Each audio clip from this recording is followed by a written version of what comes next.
वसीम रिजवी पर सीबीआई लखनऊ की anti corruption branch ने 2 एफआईआर दर्ज किए हैं। शिया वक्फ बोर्ड की इमलाक की खरीदो फरोख्त में गड़बड़ी का मामला।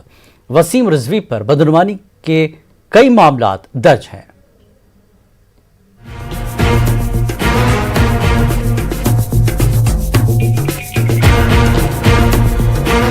उत्तर प्रदेश शिया वक्फ बोर्ड के चेयरमैन वसीम रिजवी की मुश्किलात में इजाफा हो गया है।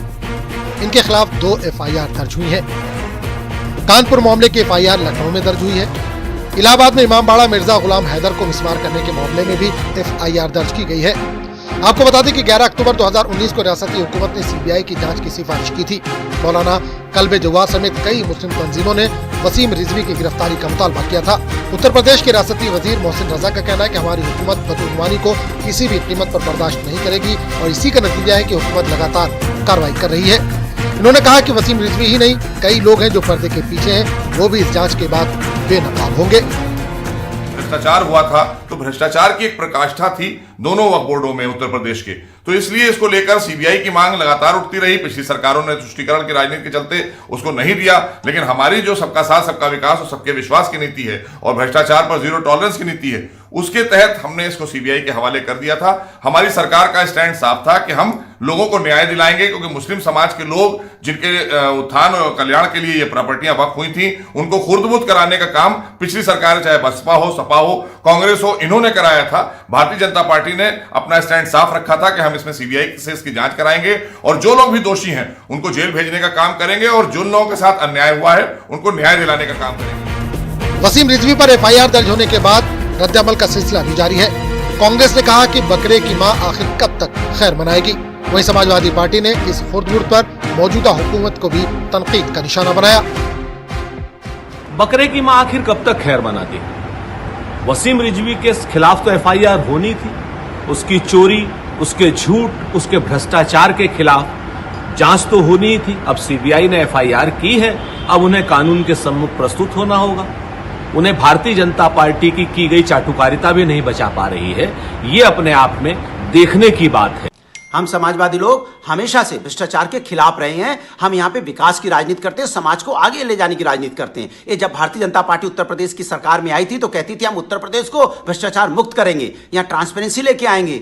अरे मेरे प्रभु, मेरे भैया, गुरु, भारतीय जनता पार्टी आपको हो गए 4 साल यहां सरकार चलाते हुए, लेकिन आपने एफआईआर क्यों नहीं की? क्यों नहीं इसके पहले कार्रवाई की? किस बात का इंतजार कर रहे थे? अब तो चली चलाई का बेला है, 2022 में आप चले जाएंगे, तो आप ये मार्केटिंग इवेंट वाली एफआईआर कर रहे हैं। कमाल है। यह समाज के लिए चिंता का विषय, उत्तर प्रदेश के लिए चिंता का विषय है कि भारतीय जनता पार्टी भ्रष्टाचार खत्म नहीं करना चाहती है, सिर्फ माहौल बनाना चाहती है। कमाल है भारतीय जनता पार्टी का भी।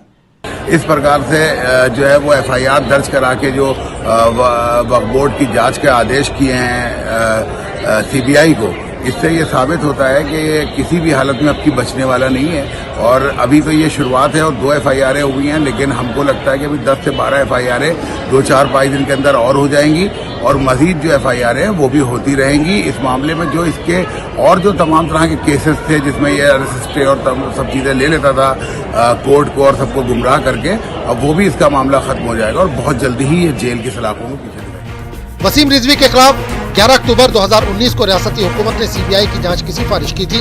मौलाना कल्बे जवाद समेत कई मुस्लिम तंजीमों ने वसीम रिजवी की गिरफ्तारी का मुतालबा किया था। वसीम रिजवी पर यह भी इल्जाम है कि वो जांच और गिरफ्तारी से बचने के लिए हुकूमत की तारीफ करते रहे, मगर अब ताज़ा एफआईआर ने इनकी मुश्किलात में इजाफा कर दिया है। Bureau report, news 18 Urdu. इस ताल्लुक से मजीद खबरें आप देख सकते हैं आज रात 9:26 पर खास बात यूपी बिहार में।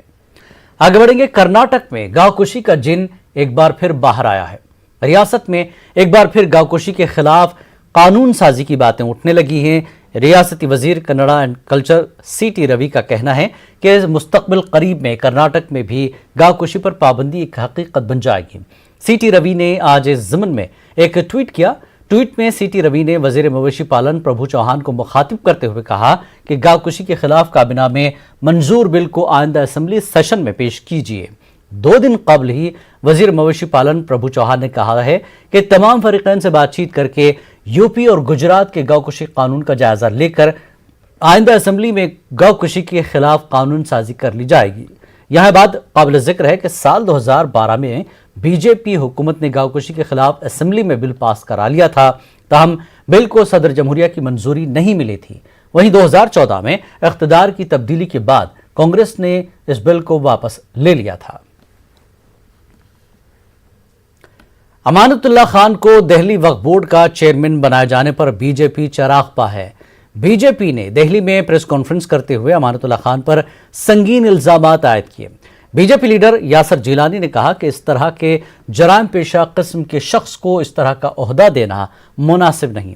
उन्होंने कहा कि आम आदमी पार्टी ने मुंह भराई की पॉलिसी पर अमल करते हुए इस तरह के शख्स को चेयरमैन के ओहदे पर बिठाया है। देखिए, ये विषय जो अभी हमारे मीडिया प्रमुख आदरणीय नवीन कुमार जी ने आपके सामने रखा है, ये बहुत गंभीरता से लेने वाला है। ये जनमानस के सरोकार से जुड़ा हुआ मामला है। एक धार्मिक स्थल का इस्तेमाल करके उसके कार्य को के देख रेख करने के लिए जो बोर्ड बनाया गया है वक्फ बोर्ड, उसका चेयरमैन दोबारा से, आप ये समझिए कि आम आदमी पार्टी के जो भ्रष्टम विधायक हैं उसमें एक सबसे बड़ा भ्रष्ट विधायक अमानतुल्लाह आता है। इन पे लगभग 3 दर्जन से ज्यादा केसेस हैं। इन पे लैंड ग्रैबिंग के केसेस हैं। इन पे ओखला के अंदर प्लॉट और कब्जाने के अपराध दर्ज हैं। इनके ऊपर इनके जो परिवार की महिलाएं हैं उन्होंने भी उत्पीड़न का केस दर्ज कराया है, जिसमें ये जेल की हवा भी। भोपाल एमएलए आरिफ मसूद की पेशगी जमानत के मामले में आज भी जबलपुर हाईकोर्ट में समाअत नहीं हो सकी। अदालत ने आरिफ मसूद की पेशगी जमानत के मामले की समाअत को एक बार फिर टाल दिया है। अब आरिफ मसूद की पेशगी जमानत के मामले में 25 नवंबर को समाअत होगी। इससे कबल भी 18 नवंबर को पेशगी जमानत के लिए होने वाली समाअत को 20 नवंबर के लिए टाल दिया गया था। इस बीच आरिफ मसूद ने न्यूज 18 उर्दू को जारी किए गए एक अपने वीडियो में बयान में कहा कि फ्रांस के खिलाफ किए गए एहतजाज के मामले में इन पर पहले जो मामला दर्ज किया गया था उसकी उन्होंने थाने से जमानत करवा ली थी, मगर सियासी साजिश के तहत इन पर दोबारा मामला दर्ज किया गया है। पेशगी जमानत के लिए मेरी अर्जी हाईकोर्ट में जेर समाअत। अगर पेशगी जमानत अर्जी खारिज होती है तो वो भोपाल अदालत में हाजिरी देंगे। वहीं आरिफ मसूद के वकील ने भोपाल में प्रेस कॉन्फ्रेंस कर हुकूमत पर आरिफ मसूद के खिलाफ सियासी इंतकाम के तहत कार्रवाई किए जाने का इल्जाम लगाया है। मैं सभी को एक संदेश देना चाहता हूं कि कुछ अखबार वालों को गलतफहमी है कि मैं फरार हूं, तो मैं मेहरबानी करके थोड़ा सा, मेरे वकीलों ने आज प्रेस कॉन्फ्रेंस रखी है और मैं इतना बताना चाहता हूं कि मेरे ऊपर एक झूठा मुकदमा लादा गया। उस मुकदमे के अंदर मैंने अपने आप को थाने में पेश करा और वो अवेलेबल ऑफेंस था, मुझ पर जमानत मिली। जमानत मिल के मैं चुनाव प्रचार में चला गया। फिर दूसरा मुकदमा मुझ पर लाद दिया गया। मैंने तब भी भोपाल के लोगों से कहा कि संयम रखिए, न्यायालय का हम लोग सम्मान करने वाले लोग हैं, न्यायालय से जो फैसला होगा हम उसका सम्मान करेंगे। मैं आपको ये बताना चाहता हूं कि माननीय उच्च न्यायालय में आज की हियरिंग में वकील बताएंगे, जो भी रहा होगा वो डेट शायद 25 हो गई है, तो आप निश्चिंत रहें। मैं जो भी माननीय न्यायालय कहेगा, माननीय उच्च न्यायालय बेल देगा तो उसका स्वागत, और अगर मुझे अग्रिम जमानत नहीं मिलती है तो मैं भोपाल कोर्ट में पेश होऊंगा।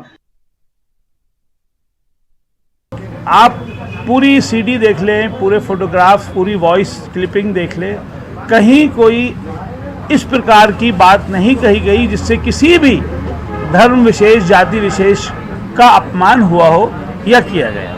हाँ, उसकी डेट 25 तारीख रखी है, आज भी थी, तो आज किसी कारण से वो 25 के लिए रख दी गई है, तो वो वहाँ विचाराधीन, लंबित मैं नहीं कहूँगा, विचाराधीन है और बहुत जल्दी वहाँ निर्णय हो रहे हैं। कोविड के कारण थोड़ी दिक्कत होती है, परंतु वहाँ वीडियो कॉन्फ्रेंसिंग से भी सुनवाइयाँ हो रही है और इमरजेंसी मैटर्स आप सब जानते हैं वहाँ सुने जा रहे हैं। तो एटलीस्ट इतना इंतजार तो किया जाना चाहिए, जो एक वो है कि वहाँ का। महाराष्ट्र में 16 नवंबर से मजहबी मकामात को खोल दिया गया, जिसके बाद पहला जुमा था जिसमें मुसलमानों ने बाज़ाब्ता मसाजिद में जाकर बाजमात नमाज अदा की। नमाज जुमा की मुनासिबत से औरंगाबाद शहर की तारीखी जामा मस्जिद में तमाम तरह एहतियाती इक़दामात किए गए, जिनमें मास्क, सैनिटाइजर और दर्जे हरारत की जांच शामिल थी। नमाज जुमा के दौरान जिस्मानी फासले का ख्याल रखा गया। नमाज से कबल बार बार मुसल्लियान से अपील की गई कि वह दूरी बनाए रखें। नमाज के बाद मुल्क और दुनिया भर से कोरोना वबा के खात्मे के लिए खुसूसी दुआएं की गई। 8 महीने बाद नमाज अदा करने की सादत नसीब होने पर मुसल्लियान ने अपने तासुरात कुछ इस अंदाज में बयान किए। हमारी इंतज़ामिया ने जामे मस्जिद की ख़ास तौर से उन हिदायत का लिहाज व पास किया जो इस वबाई मर्ज़ के लिए एहतियातन ज़रूरी है, यानी सोशल डिस्टेंस रखा गया, सैनिटाइज रखा गया और बाज़ाब्ता वज़ू का इंतज़ामात जो है रखे गए हैं और नमाज में भी खड़े रहने के लिए फ़ासले से मुक़्तदियों ने एहतमाम किया है। हम दुआ करते हैं कि अल्लाह ताला हमारी दुआओं को कबूल करे कि इस देश को और मुल्क को ख़ास तौर से इस वबा से महफूज फरमाए, हमारे शहर को, हम सब को और तमाम इंसानियत को इस बीमारी से महफूज फरमाए। आज बहुत खुशी हो रही है ईद के दिन जैसी, और हम प्रशासन का धन्यवाद करते हैं, आभार व्यक्त करते हैं और हम ये जो भी करेंगे, जो मस्जिद हो, मंदिर हो, पूजा हो या नमाज हो, ये अदा करते हो सोशल डिस्टेंसिंग का पालन करें।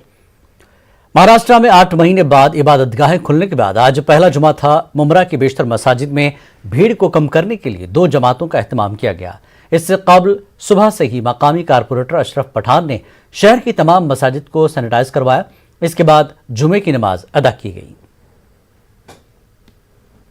हाँ, तो ये पहली बार जो शुरू हो गया है, सब मस्जिदें खुली हो गई है, तो सब लोग अभी जुमा की नमाज अदा करने आ गए। अभी तो एक जमात हो रही है, इसके बाद सोशल डिस्टेंसिंग का फॉलो करने में हम दूसरी जमात में जाएंगे। जो भी हुकूमत ने गाइडलाइंस तय की गई है, जैसे मस्जिदों के लिए जो गाइडलाइंस तय की गई हैं, जैसे वज़ू अपने घरों से कर आना है, 10 साल से कम उम्र के बच्चे और 65 साल से उम्र के बुज़ुर्ग, और सैनिटाइज़र का जिनको मस्जिद में आने के लिए मना किया गया है। जो छोटी मस्जिदें हैं वहाँ पर यह मामला आया है कि ये सोशल डिस्टेंसिंग के साथ नमाज़ पढ़ना है, इसलिए जगह नहीं होने की वजह से पूरे शहर में ज़्यादातर मस्जिदों में जो छोटी हैं वहाँ 2 जमातों का अहतमाम किया गया है ताकि सोशल डिस्टेंसिंग बरकरार रहे। महाराष्ट्र में 23 नवंबर से 9वीं तक 12वीं जमात तक के स्कूल्स व जूनियर कॉलेजेस खोले जा रहे हैं। हुकूमत की हिदायत के मुताबिक असातिज़ा का कोरोना टेस्ट कराना जरूरी करार दिया गया है। मालेगांव शहर में 1500 से ज्यादा असातिज़ा को यह टेस्ट करवाना होगा। हुकूमत के GR के मुताबिक मालेगांव कारपोरेशन को यह टेस्ट मुफ्त में करना था, मगर मालेगांव कारपोरेशन असातिज़ा का मुफ्त में टेस्ट करवाने से इनकार कर दिया। अब मालेगांव शहर के असातिज़ा को पैसे देकर प्राइवेट लैब से अपना टेस्ट करवाना पड़ रहा है। टीचर्स को कोरोना का टेस्ट कराना ज़रूरी है और लाजमी करार दिया गया है।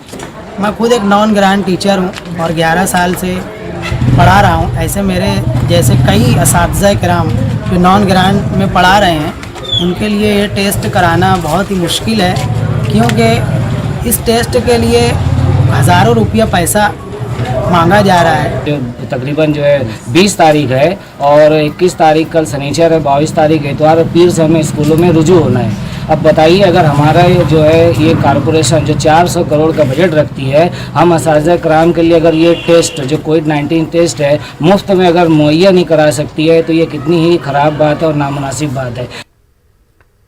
बिहार के वैशाली जिले में एक लड़की के साथ छेड़छाड़ और कत्ल के मामले के खिलाफ एहतजाज किया गया। इस सिलसिले में अकोला में मजलिस इत्तेहादुल मुस्लिमीन ने जिला कलेक्टर दफ्तर के सामने एहतजाज किया। साथ ही जिला कलेक्टर को एक मेमोरेंडम पेश करके कसूरवारों को जल्द से जल्द सख्त सजा देने का मुतालबा किया गया।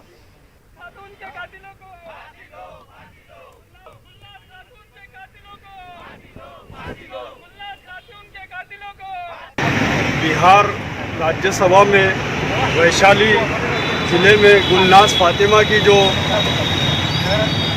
उसके साथ जो घटना की गई है, उसकी मजलिस इत्तेहादुल मुस्लिमीन अकोला की जानिब से हम लोग कड़ी निंदा करते हैं और कलेक्टर साहब के माध्यम से राष्ट्रपति साहब को हम ये निवेदन दे रहे हैं कि उन लोगों को कड़ी से कड़ी फांसी की सज़ा दी जाए।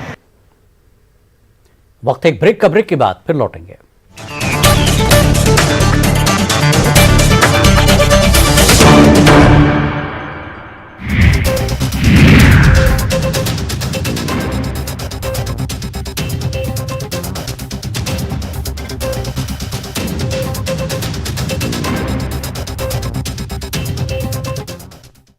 जब भी गोल्ड लोन का ख्याल आए तो मुथूट फाइनेंस का ही नाम आए।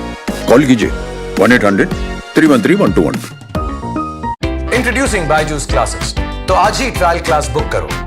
Visit byju's.com। 15 भाषाएं हम बाहर निकलते हैं ताकि आप घर पर रह सकें। 55 करोड़ दर्शकों के भरोसे का शुक्रिया। नेटवर्क 18 ग्रुप, भारत का सबसे बड़ा मीडिया नेटवर्क।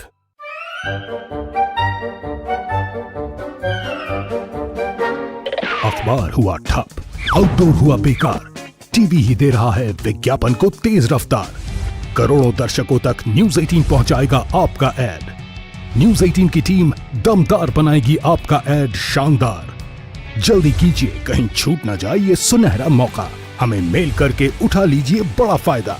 ये स्पेशल ऑफर है अगले 15 दिनों तक। साथ ही मिलेगा हमारी वेबसाइट पर प्रमोशन। आज ही मेल करें adsales@nw18.com पर। न्यूज 18 इंडिया, आपका पसंदीदा नेशनल न्यूज चैनल, उपलब्ध है टाटा स्काई के चैनल नंबर 519 और एयरटेल के चैनल नंबर 318 पर। कोरोना की हर खबर देखते रहिए न्यूज 18 इंडिया पर। भैया राम राम, नमस्कार। बाहर ना जाना, कुछ बता रहे हैं, कुछ चेता रहे हैं। आपने लॉकडाउन के दौरान देखा कि हम क्या कर रहे हैं। कोरोना काल में लोग एक दूसरे को समझा रहे हैं। बड़े बड़े लोग वीडियो बना रहे हैं। आप गाना जानते हैं तो गाइए या फिर अपना हुनर दिखाइए।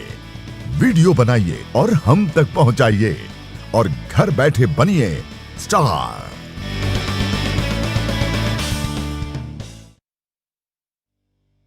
न्यूज 18 इंडिया, आपका पसंदीदा नेशनल न्यूज चैनल, उपलब्ध है डिश टीवी के चैनल नंबर 663 और D2H के चैनल नंबर 306 पर। कोरोना की हर खबर देखते रहिए न्यूज 18 इंडिया पर। 5 बजे, 6 बजे, 7 बजे या 8 बजे अलार्म आपको हर सुबह सिर्फ नींद से उठाता है, पर जगाता है क्या? मुल्क की हर खबर पर रहेगी हमारी नजर, इसलिए हम लेकर आए हैं आज की ताजा खबर। सुबह के 9 बज चुके हैं। ताजा खबरों की शुरुआत करेंगे, लेकिन सबसे पहले नजर हेडलाइंस पर। तो अब सिर्फ उठिए नहीं, जागिए।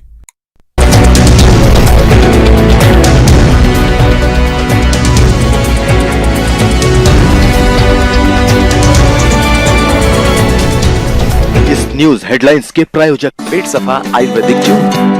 पेट सफा, हर रोग दफा।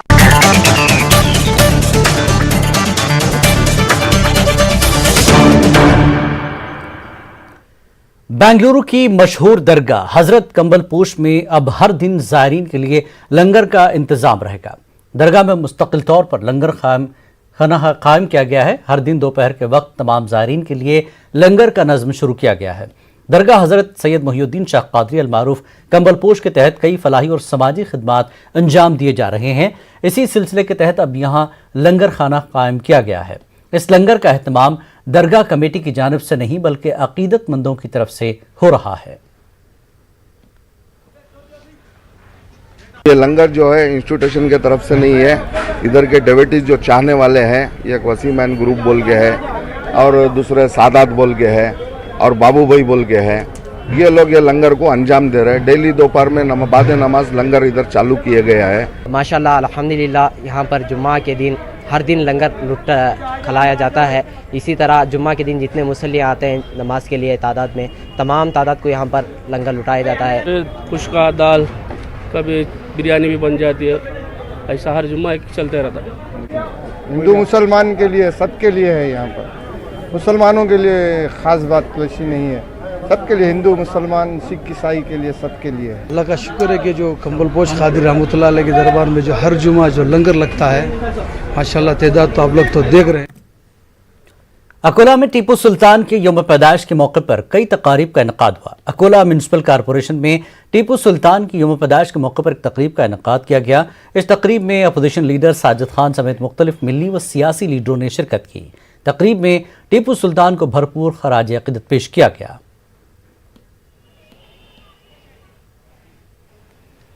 नवंबर 1750 में आज ही के दिन शहीद टीपू सुल्तान का जन्म हुआ हिंदुस्तान में, और उनकी जयंती मनाने के लिए आज अकोला महानगर पालिका के अंदर एक भव्य जयंती का कार्यक्रम यहाँ रखा गया। और इस जयंती के कार्यक्रम के माध्यम से मैं समस्त हिंदुस्तान के अंदर जितने भी टीपू सुल्तान के चाहने वाले हैं उनको तहे दिल से मुबारकबाद देता हूँ। आंध्र प्रदेश के कर्नूल में मुजाहिद आज़ादी शेर मैसूर टीपू सुल्तान का यौम पैदाइश मनाया गया। कर्नूल टीपू सुल्तान वेलफेयर सोसाइटी की जानिब से तकरीब का एहतमाम किया गया। शहीद टीपू सुल्तान को खराज अकीदत पेश किया गया। तंजीम के सदर सैयद नूरुल्लाह कादरी ने कहा कि कोरोना वायरस के सबब जारिया साल मुख्तसर अंदाज में टीपू जयंती मनाएगी। शहीद टीपू सुल्तान के कारनामों को नई नस्ल से वाकिफ करने पर जोर दिया गया।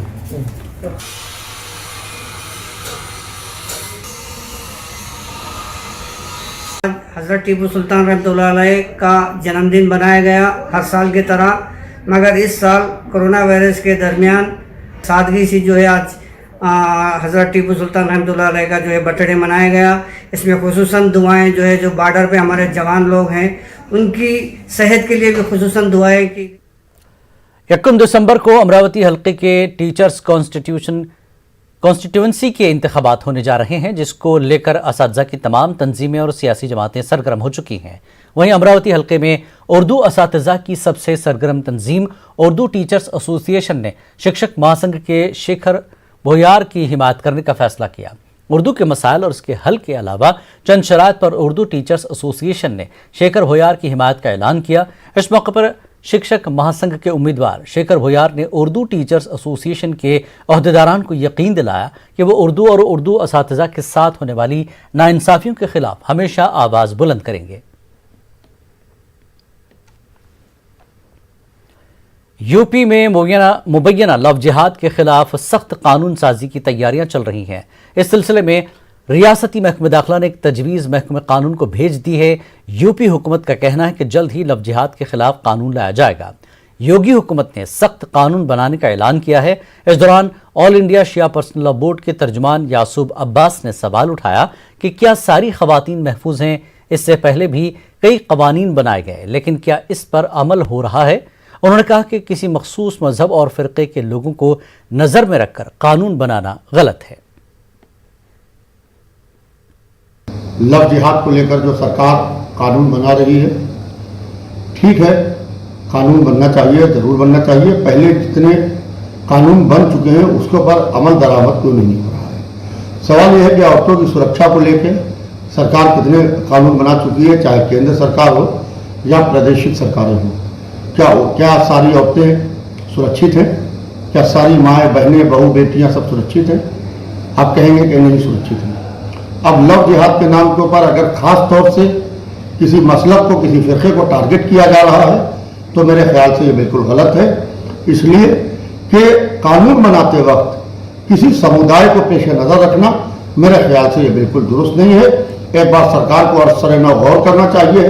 अगर कोई मुजरिम है तो उसे सजा जरूर मिलनी।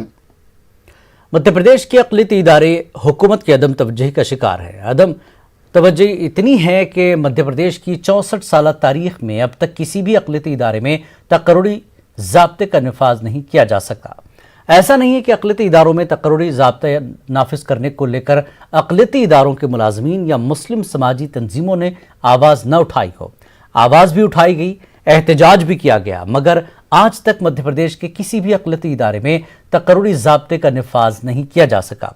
अक़लियती इदारों में तकर्रुरी ज़ाब्ता नहीं होने के सबब मुलाजमीन की किस्मत का फैसला चेयरमैन और कमेटी मेंबरान की खुशनुदी पर इन्हिसार करता है। मध्य प्रदेश जनसंघर्ष मोर्चा और MP जमीयत उल खुरैश ने मामले को लेकर एक बार फिर अपनी तहरीक शुरू की है। मध्य प्रदेश में जितने भी अक़लियती इदारे हैं सब के सब हुकूमत की अदम तवज्जुही का शिकार हैं। इदारे हैं लेकिन भर्ती नियम नहीं है। इदारे हैं उसमें जो लोग रिटायर होते हैं तो उस पर नई तकर्रुरी नहीं होती है। इस पर बातचीत करने के लिए हमारे साथ बहुत सी मुस्लिम तंजीमों के लोग मौजूद हैं। उनसे जानते हैं कि आखिर क्या वजह है कि मुस्लिम तंजीमों के साथ, मुस्लिम संस्थाओं के साथ इस तरह के इम्तियाजी सलूक जो हो रहा है उसे आप कैसे देखें? सर, ये तो बड़ी पक्षपात वाले रवैया अपनाया जा रहा है, खासतौर से भारतीय जनता पार्टी के द्वारा।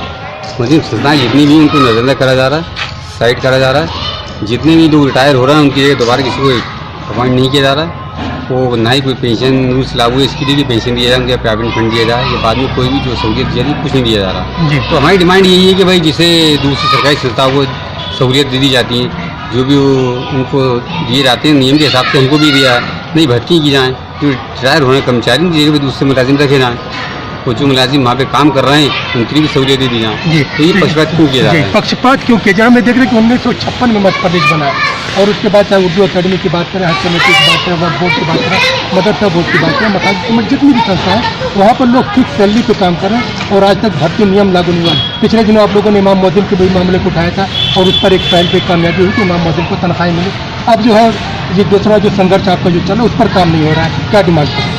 मैं सबसे पहले तो मुबारकबाद देना चाहूँगा कि हम लोगों ने मांग की थी कि इमाम मुअज्जिनों की तनख्वाहों को जो है दिया जाए। बहुत परेशान थी क्योंकि परेशानी का सामना करना पड़ता है। मैंने पहले भी आपको बताया था कि उन लोगों के कोई दूसरे कारोबार नहीं होते, सिर्फ वो नमाज़ पढ़ाते हैं 5 वक्त की, उसमें उनको तनख्वाह मिलती है। तो मैं बधाई देना चाहता हूँ कि आप